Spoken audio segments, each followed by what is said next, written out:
sempre. Moltes gràcies. Disculpeu el retard. Havíem tingut un petit problema tècnic, però ja està resolt.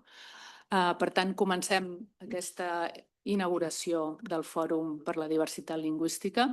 Dono la paraula en primer lloc a la Justina Olco, que és la professora de la Universitat de Varsòvia i directora del Centre de Recerca i Continuïtat Cultural, també de la Universitat de Varsòvia, i coordinadora del projecte Fosterland, que és on s'emmarca l'activitat d'avui. Justina? No, ja està. Ja està? Sí. Okay. Bona tarda. Estic molt content d'estar aquí avui. En nom del projecte Fosterland, voldria agrair a LinguaPax i a totes les institucions catalanes el seu suport al nostre projecte i per haver fet possible l'organització del Fòrum de Diversitat Lingüística aquí a Barcelona per celebrar la diversitat lingüística i aprendre uns dels altres amb un profund respecte pels diversos sistemes de coneixement.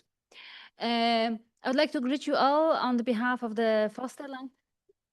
I'm really deeply grateful to the LinguaPax International, Monica and other people behind this incredible effort, and all Catalan institutions and experts for having us here, for giving us this incredible opportunity to meet, to discuss, to learn from each other, to continue with different forms of self-empowerment and self-reflection.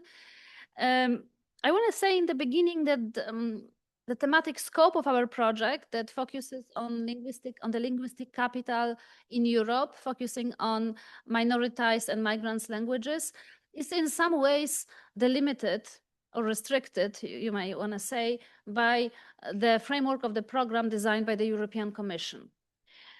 So the idea behind this kind of projects is to focus on European linguistic diversity. But I think I can speak on behalf of our project. Our collective awareness and wish, well, maybe I will start with awareness, is that staying in this European bubble is not good for minoritized languages in Europe. If we really want to be more effective, wiser, if we want to really approach different minoritized language communities with sufficient sensibility, developing good practices, and deepening our knowledge about the best solutions or the best ways of supporting indigenous languages, we really need to look beyond Europe. And we need to bring this different kinds of experiences together. We need to profoundly respect but also thoughtfully approach diverse knowledge systems. And this is the very idea behind this meeting.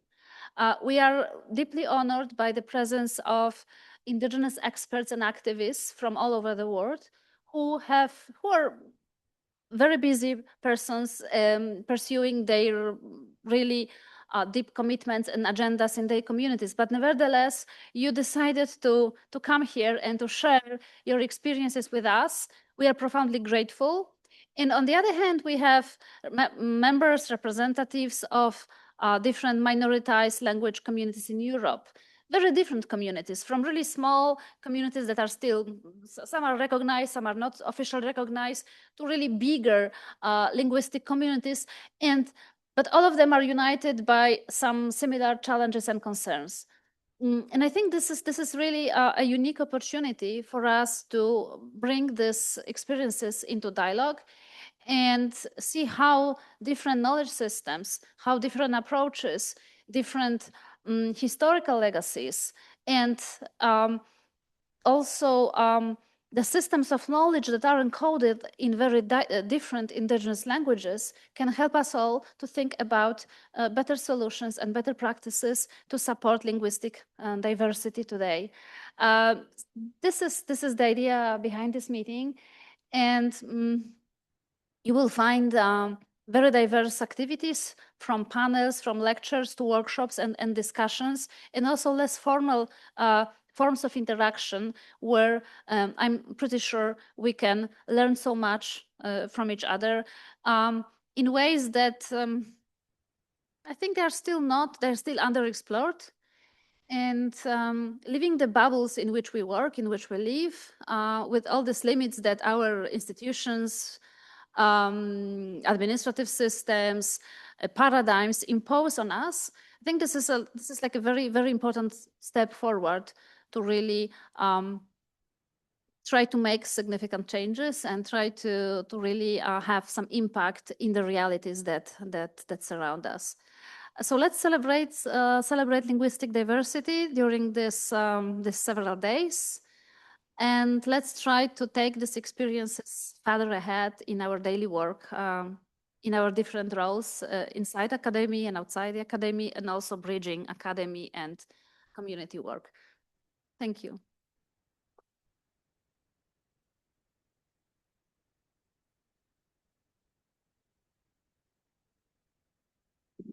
Moltes gràcies, Justina. Jo el primer que volia fer era agrair a l'Institut d'Estudis Catalans i a la seva presidenta, que com veieu no ens ha pogut acompanyar avui, que ens brindés l'oportunitat de fer aquest fòrum aquí, en aquest magnífic edifici, i sobretot el suport que ens ve donant des de fa molts anys a aquesta institució.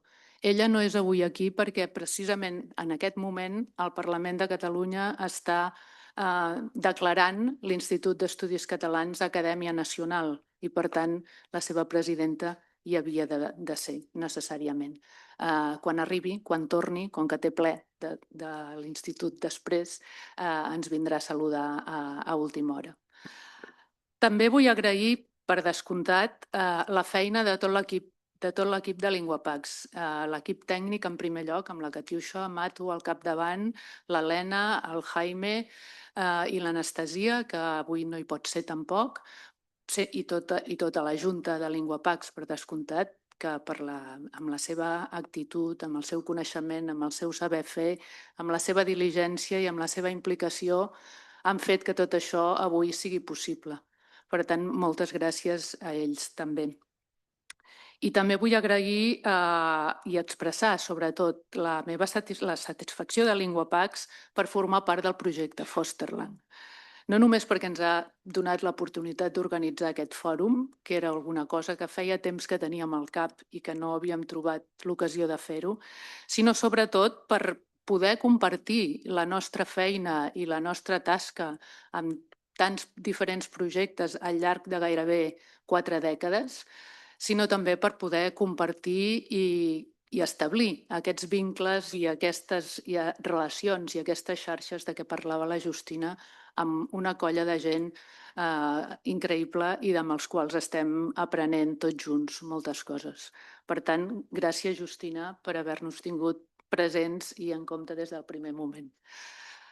També agrair-vos a tots vosaltres, a tots els que sereu aquests dies a les taules presentant les vostres experiències, les vostres recerques, la vostra feina del dia a dia i a tots aquells que heu triat les llengües com a observatori de les diverses formes de l'experiència humana i que sabeu del potencial de la diversitat lingüística per construir societats més cohesionades i justes. Us agraeixo també la vostra assistència i les vostres aportacions que aquests dies de convivència intensa podreu fer i compartir. I sobretot les propostes i els consensos en què ens comprometem a arribar tots plegats i a dibuixar algunes de les línies d'acció que acabaran configurant el full de ruta del que és el projecte Fosterland. També us vull agrair que feu créixer la nostra xarxa, ara d'alguna manera ja considerem que en sou part, i aportant experiències com les del Plan de Vida Proyecto NASA, que és el guanyador del Premi LinguaPax d'aquest any i que rebrà el guardó demà. Us convido a tots a participar-hi, però totes aquestes experiències que són experiències de referència i que serveixen també per poder transferir el coneixement a altres comunitats acaben formant part de la nostra realitat. Amb aquest fòrum, que reuneix tantes veus diverses, volem contribuir a fer conscients totes les persones dels seus drets com a parlants, perquè és un pas previ per poder exigir-los i exercir-los. I també reconèixer el valor de la diversitat lingüística com a generadora de pau i la seva rellevància en la configuració dels nous paisatges culturals i espais de convivència.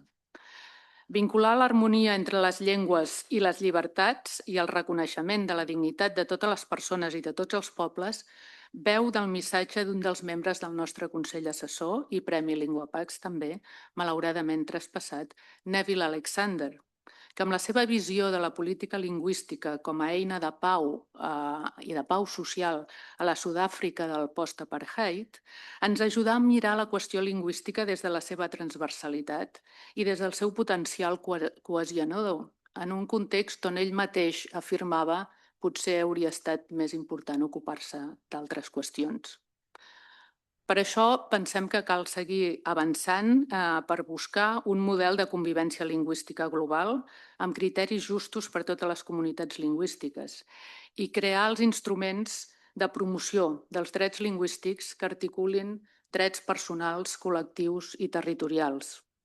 Així, durant la primera sessió d'aquest fòrum, de seguida a continuació, analitzarem com repensar aquests mecanismes internacionals d'observació i de protecció per fer efectiva la justícia lingüística. La iniciativa de revisió i actualització de la Declaració Universal dels Drets Lingüístics de l'any 96, que compartirem després, té precisament aquest objectiu. Amb les vostres aportacions, tots els participants vinguts d'arreu ens mostrareu com funcionen les ecologies lingüístiques en els vostres contextos i quines estratègies feu servir per preservar-les i desenvolupar-les. I ens agradaria molt que aquest fòrum servís per, en paraules de l'Ahmed Kubchandani, que també va ser membre del Consell Assessor de LinguaPax, pensar un nou ordre comunicatiu. Com el pensava ell, partint de la realitat índia, on les llengües tenen fronteres relativament borroses i la vinculació llengua-identitat no és bionívoca ni estable. I aspirava a un món on les llengües en perill i les llengües perilloses, com les anomenava ell, visquessin i s'ajudessin a l'hora que convivien. També voldrem imaginar amb la Jacqueline Caniguan i amb la Erika Poblano com imaginen elles el futur a partir del desafiament que fan de les hegemonies colonials i també compartir a partir de la proposta de Siegfried Maconie com les epistemologies del Sud són considerades com un conjunt de possibilitats emergents que reposicionen les seves tradicions intel·lectuals no com a comentaris perifèrics a les teories del nord, sinó com a marcs generadors de coneixement. Concepcions que ens podrien portar a imaginar les ciutats contemporànies com a llocs on sembla que aquestes dinàmiques reemergeixen i ens permeten contemplar escenaris on les formes de comunicar-se es transformen i on en neixen d'alternatives. Escenaris que han motivat l'aparició de termes com ara superdiversitat, translingüística o transllenguatge i que tracten de descriure el que passa a les societats actuals, tot i que són fenòmens que alguns autors de les sociolingüístiques dites perifèriques han estat descrivint com a fenòmens ordinaris històricament en les seves societats multilingües tradicionals. Igualment, vinculant polítiques lingüístiques, recerca i activisme de base, mirarem d'identificar noves maneres de consensuar valors, símbols i identitats compartides, sense que això dilueixi les llengües autòctones. Totes les comunitats evolucionen vertiginosament i ja són multiculturals, multireligioses i multilingües. I hem d'aprendre a gaudir de la vida en societats complexes perquè ofereixen oportunitats per a altres punts de vista i coneixements, faciliten la pràctica del sentit crític i de l'autocrítica amplien les llibertats i els codis ètics, estimulen la imaginació creadora i conviden a la descoberta d'altres universos. Per això hem de poder reconèixer i acceptar aquests ecosistemes multilingües capaços de generar noves formes de comunicació i de creació. Esperem que amb aquest fòrum, en la recerca d'aquest ordre equilibrat i harmònic de què ens parlava Khubchandani, obrim les portes a nous escenaris on la reciprocitat i la solidaritat entre les llengües sigui real, atès que, com ell mateix ens recordava, no hi ha una diversitat única, sinó moltes maneres de narrar la diferència. I com insistia Alexander, cultivar l'hàbit multilingüe és la manera més eficaç de fer viure les ecologies lingüístiques. Perspectives aquestes al costat de tantes altres, nascudes en contextos geogràfics, geopolítics i geolingüístics diversos, com les d'aquells membres de LinguaPax que tant ens van aportar i que, malgrat que ens han deixat, seguim tenint ben presents. No vull acabar sense esmentar Fèlix Martí, creador i difusor de la filosofia LinguaPax, ferm convençut que protegir la diversitat lingüística mundial contribueix a la pau i a la felicitat de les societats humanes.